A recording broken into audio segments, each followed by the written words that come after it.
Hello, welcome to this submission for the course of the conlang circus number 2 by Akmashua. You can see that the language is called Pipilati. Yeah, I'm going to cover pronunciation later. Like you get the point. It's just a list of bullet points here. Like I'm just going to more or less read it. Like it's a polysynthetic agglutinative language. You can probably see what's going. Like just a bunch of really long words. Like it's just a bunch of words glued together. Basically, the sentence structure is basically always SVO, subject, verb, object. Like I'm bad at this. It's a syllable time language, and the stress it usually falls on the last syllable or the last longest syllable because there is vowel length like at the end. So it's pronounced Pipilati, not Pipilati. Pipilati, it's pronounced. It has harmony. I'm going to go over that later. It's not supposed, theorized to be part of the Tupic family of languages from South America, making it like a distant, less nasal cousin of Guarani, if that makes sense as something you can probably understand. And basically no one speaks it because they're all dead. Like, the next part is the lore of the language, which is just the story of how the Americas were discovered. Like, you probably heard this story in school in like every single grade. I'm not going to read this. Are we there yet? Yeah, here we go. If this doesn't glitch out or something, it looks fine on OBS, so I don't know. So, chapter 2, phonetics. So, we start with the vowels. They are just A, I, U. Nothing too out of the ordinary. And yeah, there is the harmony between I and U, and A is neutral. Like, I have to go over this later. So next up is the consonants. There's more than 3 of them, so I'm going to introduce them a few at a time. First, the voiceless plosives, the most basic ones, but the K, which are constructed not by voice plosives, but like voice trills. And then there is the voice linguolabial trill. You could argue that pra and pra contrast with each other because the thing that would contrast pa is the tactolabial trill. What is that? You're going to ask for sure. To pronounce it, you have to grab a finger, usually the index finger of the speaker's dominant hand, place it on top of your lips, like resting between the bottom top lips, and you move the finger up and down, making the trill motion, so you end up with a... Yeah, you have to be making a sound with your mouth in the first place. It is a pulmonic consonant, so like a E sound while you do yeah, like an E sound while you do the... Next is the... Remember when I said there was a harmony thing? It's all consonant harmony, so here's the part. So there is a harmonic distinction between and 2 different sounds. There is also and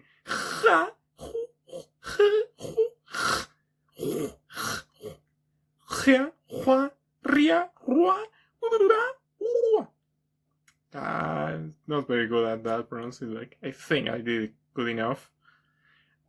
And there is ra and la for good measure. Those are all the consonants, and here's the romanization of them because, yes, I use X for the pillar trills because it's close enough.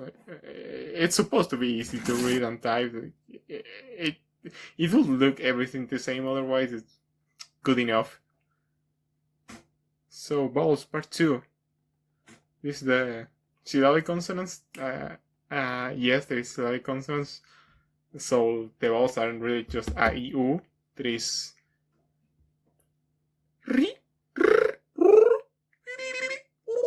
those are the syllabic consonants. There's also vowel length. There is not just one distinction. There is short and long vowels. And yes, the long ones is just written with a colon because it works. If it works, it ain't stupid, you know. There's also overlong vowels, and you can even have overlong vowels. So fun, I know. And now, phonotactics. The vowel is mandatory. Only open syllables. The L intermediate is just ra or la. And the others are what you will expect. With ra and la, it's only allowed after the voiceless plosives. And the syllabic consonants are also only allowed after the syllabic voiceless plosives. Or no onset at all. You can have a syllable that's just that's allowed, and the maximum syllable will be something like pra, cra, pla, that kind of thing. It's the limit. And here's the full list of the harmony, the two classifications. There is a bunch of sounds that don't really play.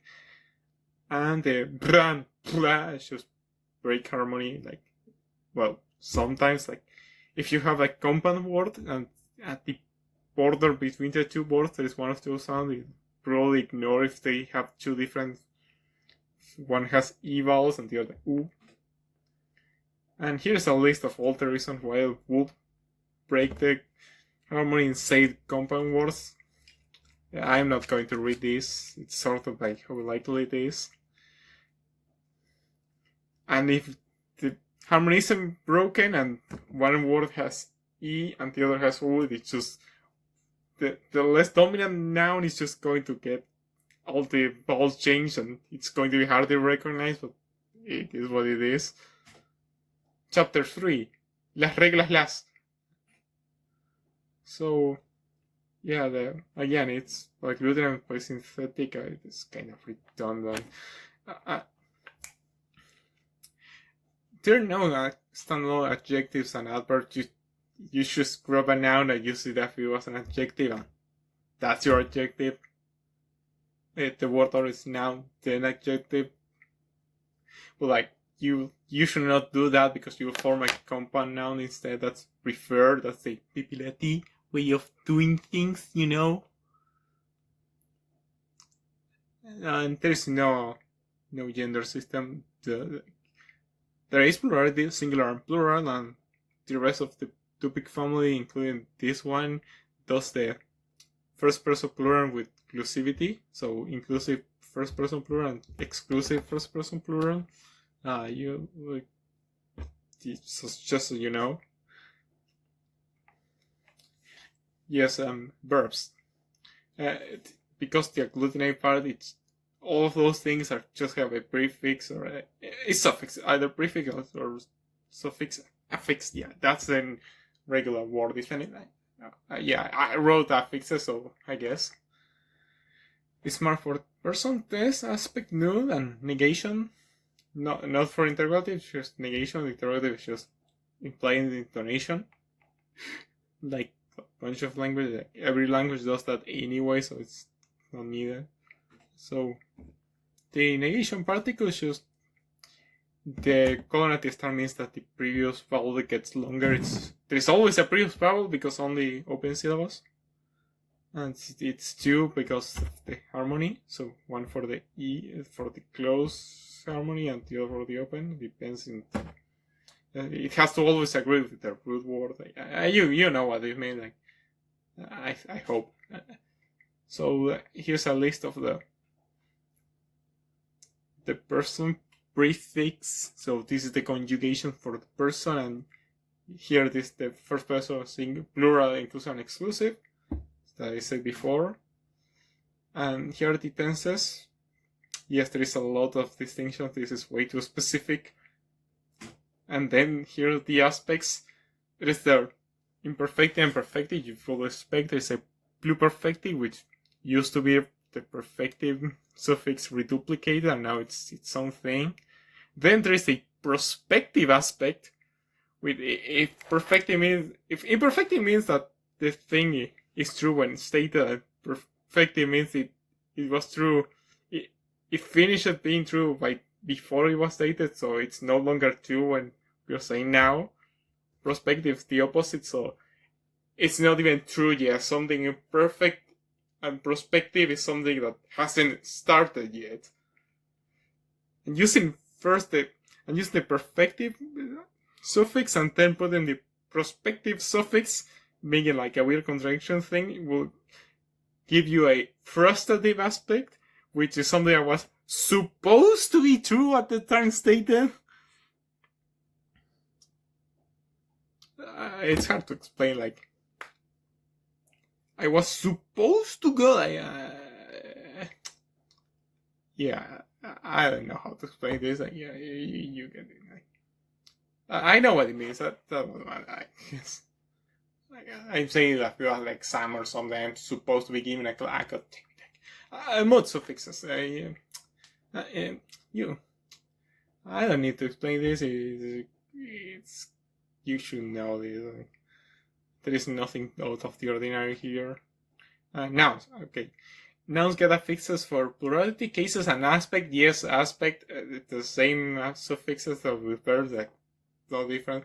So, nouns are marked for aspect. You could argue it's more of a tense, but it's the same suffix for aspect, so I would say that. So if you were to talk about your future car that you don't even have then, you say car and put it on the prospective aspect. That same car in prospective aspect will mean like will give you the meaning of my future car, but not my future car, but like future car. Like, I think you understood. I'm so bad at this. I'm sorry. Yeah, determinants like articles, demonstrative, those things are also fixed at the start of the word. I said that about making compound words, compound nouns usually. Yeah.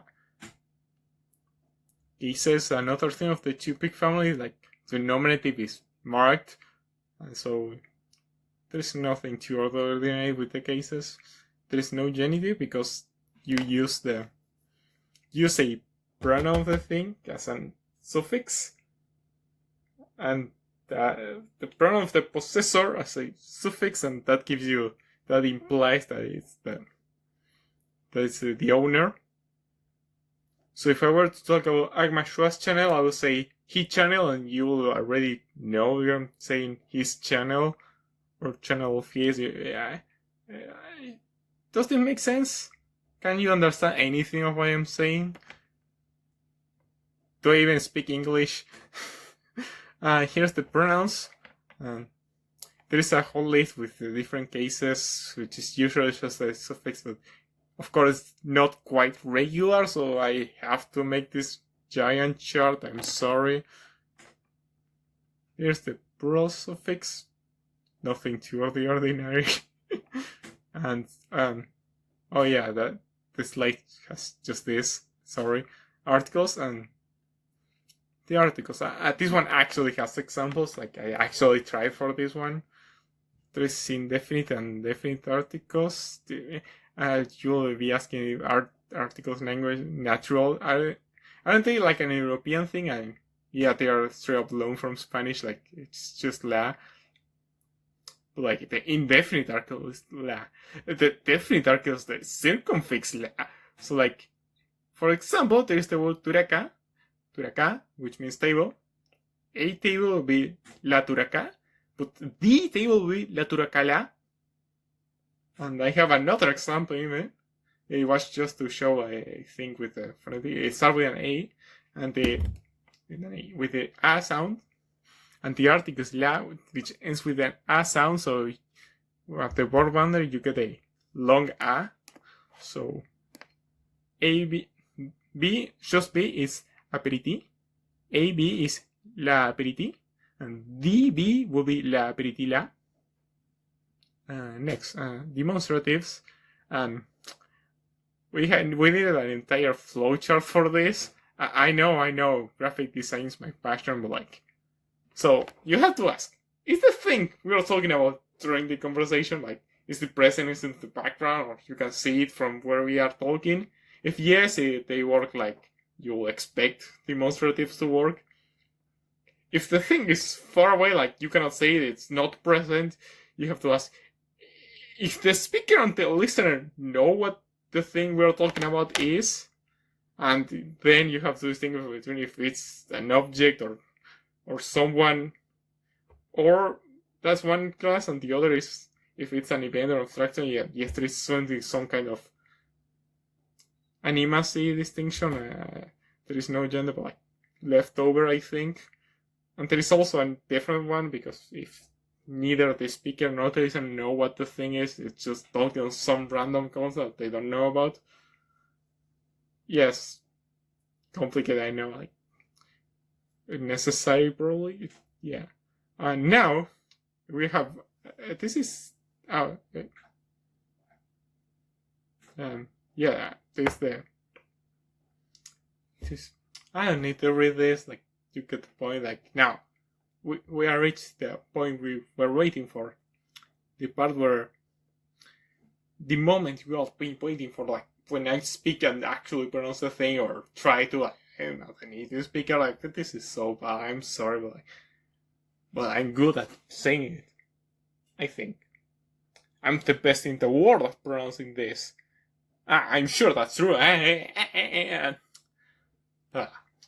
we okay, here this goes. Platuputupu la tutukrarhu tupa u tukrupuhu tua pupula kikati la pritipila kili pipira pipipira kili pipritara burupa kluparupu rupu brakupra la hupu krubla aprata klupu pupupu kili